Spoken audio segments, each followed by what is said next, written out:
د صنعت او سوداګرۍ سرپرست وزیر پکتیا ته د سفر پر مهال د دغه ولایت له سوداګرو سره په لیدنه کې ویلي چې سرپرست حکومت ژمن دی چې عامه پروژې پلي کړي او هڅې کوي چې د ځان بساینې په لور ګړندي ګامونه واخلي.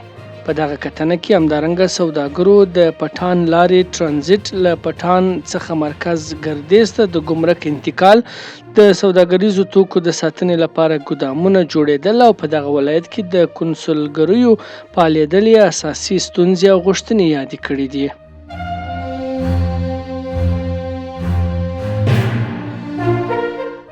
د کرنې اوبو لګولو او مالدارۍ سرپرست وزیر د ترکیې د ټي آی ګروپ له مشرتابه پلاوي سره کتنه کې د کرنې او مالدارۍ په برخه کې د پانګونې او کار په اړه خبرې کړې دي. په دې لیدنه کې دواړو خواو په افغانستان کې د دغه شرکت د کار او پانګونې پر څرنګوالي خبرې کړې دي. د یاد شرکت مسؤلینو په افغانستان کې د کرنې او مالدارۍ په برخه کې پانګونې او کار ته خپل چمتووالی ښودلی دی.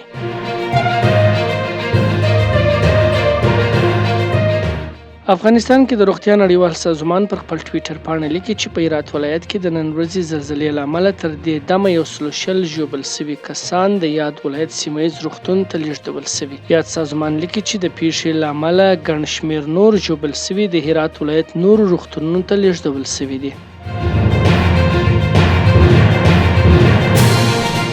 د سالنګونو د ساتنې او څارنې رئیس وایي چې د سالنګونو د بیارغونې چارې 80% پرمخ تللي او ډیر ژر به ګټې اخیستنې ته وسپارل شي. ټولو ګټو چارو وزارت د سالنګ د رغولو له قراردادي شرکت څخه غوښتي چې د ژمي له رارسېدو څخه مخکې د کار بشپړ کړي.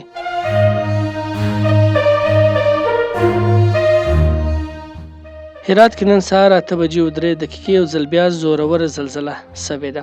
ویل کېږي چې د زلزلې تکانونه په فراه او بادغیس ولایتونو کې هم حس شوي دي.